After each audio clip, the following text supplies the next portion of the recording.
Question number क्या है? Question number 7 ना। हाँ देखो question number 7, question number 7 find point. हाँ, क्वेश्चन नंबर 7 में कहता है from a point on the ground the angle of elevation of the bottom and top of a transmission tower fixed at the top of 20 metre high building at the high buildings are 45 and 60 respectively find the height of tower. Okay, अब ये क्या चीज है? अब आपने ना यहाँ पर को क्या देखा है, जनरली हमारे एरिया में क्या है, जगहें हैं तो टावर को हम कहीं भी बना लेते हैं, कहीं बना लेते हैं। लेकिन अगर हम शहरों में जाएंगे तो वहां पर जगह कम है, ठीक है, सब जगह मकान बन गए हैं और टावर भी हमको लगानी है, तो हम लोग क्या करेंगे, टावर कहाँ लगाएंगे? ठीक है, सवाल ये। तो हम लोग क्या करते हैं, जो बिल्डिंग होती है उसको किराए पर दे देते हैं ना, कि कंपनी वाले आएंगे और बिल्डिंग के ऊपर क्या लगा देंगे, टावर लगा देंगे। यहाँ पर सिचुएशन वही है।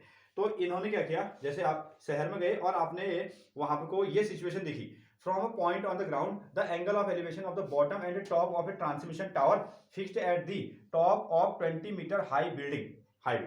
देखो फर्स्ट सिचुएशन में आपके पास में एक बिल्डिंग है, यहां पर को एक बिल्डिंग दी है और इसको हमने एक नाम दे दिया विच इज ए बी। ठीक है, इस बिल्डिंग की जो है, इस बिल्डिंग को नाम दिया हमने क्या, ए बी। और इस बिल्डिंग के ऊपर क्या लगा है, एक ट्रांसमिशन टावर लगा है। आप सीधे लाइन भी बना सकते हो और ऐसा भी बना सकते हो, ठीक है, ये तो खाली समझने के लिए। इस तरीके से उन्होंने क्या कर दिया, एक ट्रांसमिशन टावर इस पर लगा दिया। ठीक है, ऐसी सिचुएशन आ गई।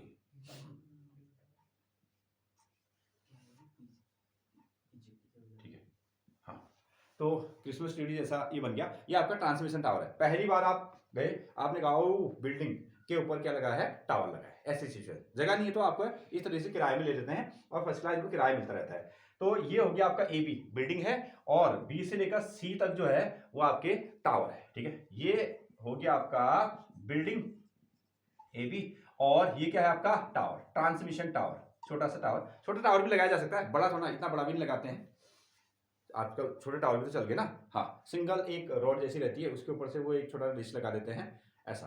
हाँ, तो जनरली लेकिन हमने इस तरीके से टावर देखे हैं, तो हमने ऐसे बनाया उसको। नाउ अगला, अब यहां देखें, the from a point on the ground the angle of elevation of the bottom and bottom. हाँ, और हम लोग कहाँ खड़े हैं, ऑब्वियसली हम लोग यहाँ खड़े होंगे, हम लोग यहाँ पर खड़े हैं ए बी सी, मैंने इसको नाम दिया डी डी। और पहले हमने कहाँ देखा, पहले हमने इसमें देखा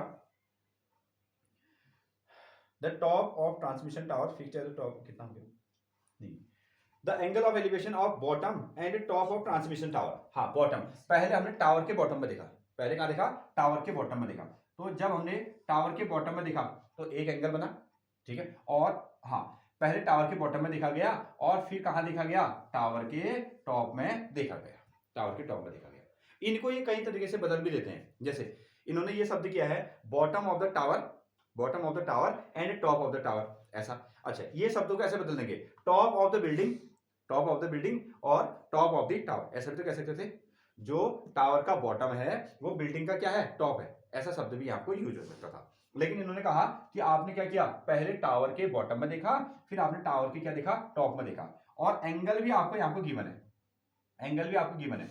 ऑब्वियसली पहला नाम बॉटम का है तो पहला एंगल किसको मिलेगा, बॉटम को मिलेगा। तो बॉटम का जो एंगल है वो कितना है, 45। बॉटम का एंगल कितना हो गया, 45। पहला नाम बॉटम है और पहला एंगल 45 बनाया गया। दूसरा नाम टॉप है और टॉप का एंगल कितना बनाएगा, आपको 60 डिग्री का बनाएगा। ये सिचुएशन आ गई। और हमको क्या निकालना है, बिल्डिंग की हाइट कितनी है, कितना है, हाँ, बिल्डिंग की जो हाइट है वो आपको 20 है और साथ में आपको बनाना पड़ेगा, इसकी हाइट आपको निकालनी पड़ेगी दिस पर। ये सिचुएशन है। हाँ, फिगर आप ड्रॉ करें, फिगर आप ड्रॉ करें। तो ट्रायंगल के लिए आप सीधी इसको एक ऐसा लाइन मान लेंगे और आपको सिंपली ट्रायंगल ले लेने हैं अलग अलग, और उसके बाद में आप इसमें टेन थीटा वाला कंसेप्ट लगा देंगे ना। यहां भी आप टेन थीटा वाला कंसेप्ट लगाएंगे, पूरे ट्रायंगल में भी टेन थीटा वाला कंसेप्ट लगाएंगे, और साथ में डी ए क्या हो जाएगा, कॉमन बनेगा, डी ए एक कॉमन पॉइंट बन जाएगा। फिगर आप ड्रॉ करें। तो इसमें रिटर्न वर्क, तो सॉल्यूशन में आप क्या लिख सकते हैं, फर्स्ट ऑफ ऑल इनकी इंफॉर्मेशन दे दो।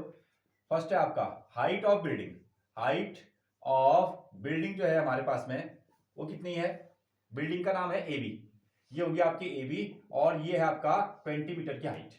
अगेन हाइट ऑफ टावर, दूसरा पॉइंट है आपका हाइट ऑफ ट्रांसमिशन टावर और सिंपली टावर, आप ऐसा कह सकते हो, ये हो गया आपका बी सी।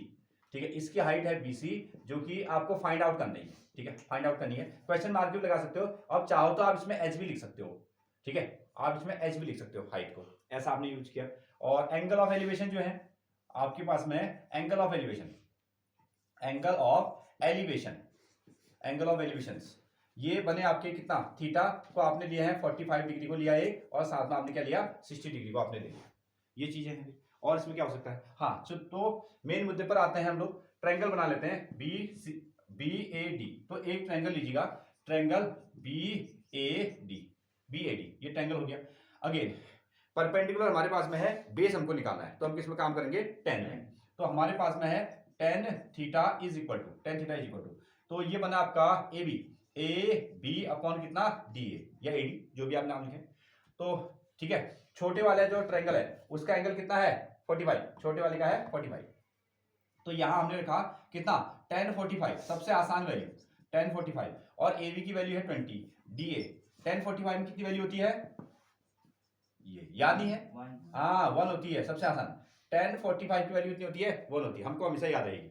अच्छा, इसकी वैल्यू बन गई 1 इज इक्वल टू 20 अपॉन कितना DA या AD, और DA की वैल्यू कितनी मिल गई आपको 20 मीटर मिल गई। ये एक काम हमारा हो गया ना। अब चाहो तो आप आपको लिख सकते हो कि ये कितना आ गया आपका 20 मीटर, यहाँ फिगर देख के भी आप इसको बना सकते हो। इसकी वैल्यू आपने 20 मीटर निकाल दी। अब बड़ा ट्रायंगल लीजिएगा CAD, ट्रायंगल CAD में हम लोग काम करते हैं फिर से tan theta is equal to, अब परपेंडिकुलर क्या बन गया, A से लेकर C तक, ये है आपका AC, और बेस कितना हो गया आपका AD या DA, ये हो गया आपका DA। अगेन tan की वैल्यू, अब एंगल कितना लोगे 60, tan 60 डिग्री ले लो, और A से लेकर C, पूरी हाइट तो है नहीं हमारे पास में, A से लेकर B तक कितना है 20, A से लेकर B ये कितना है आपको 20 लिखा, और आधा क्या है BC, आधा क्या हो गया आपका BC, ऐसा हमने बना दिया। या एक स्टेप और लिख लो, AB हाँ AB प्लस कितना BC, और बेस में कितना है DA, बेस में हो गया आपका DA। वैल्यू हम इसकी रख लेते हैं, तो tan 60 में वैल्यू कितनी होती है, याद है कितना, √3 है, √3। tan 60 में वैल्यू होगी आपकी √3, ये आपको √3 मिल गई। और यहां से हम पुट करें, AB की वैल्यू है आपके पास में 20, और BC को आपने क्या लिखा है H लिखा है, H आप लिखना चाहो तो H लिख दो, H लिख दिया, और हाँ जरूर हो गया, हाँ, और DA की वैल्यू कितनी है, ये 20, ये इसको भी हमने निकाल दिया 20 हो गया। ठीक है, क्रॉस मल्टीप्लाई करके H निकालना है, नोट करें, फिर क्रॉस मल्टीप्लाई कीजिएगा, H निकालना इसको।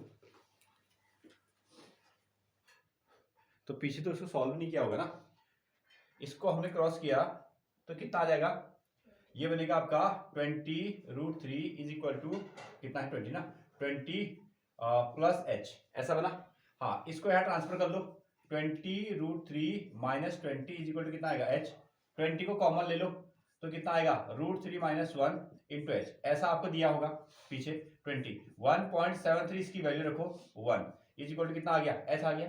नाउ इसमें से एक हटा दो, ठीक है, एक माइनस करेंगे तो कितना आएगा 0.73, H इतना आ गया। ठीक है, अब मल्टीप्लाई करो, 2 3 जा कितना हो जाएगा 6, और 2 7 जा कितना हो जाएगा आपका 14, ये बना। इसके सामने एक जीरो है, H जीरो भी लगा दिया, और कितना 2 प्लेस में डिसिमल है, तो कितना आ गया आपका हाइट 14.60 मीटर, इतना ना, लगभग 15 मीटर की इसकी हाइट होगी।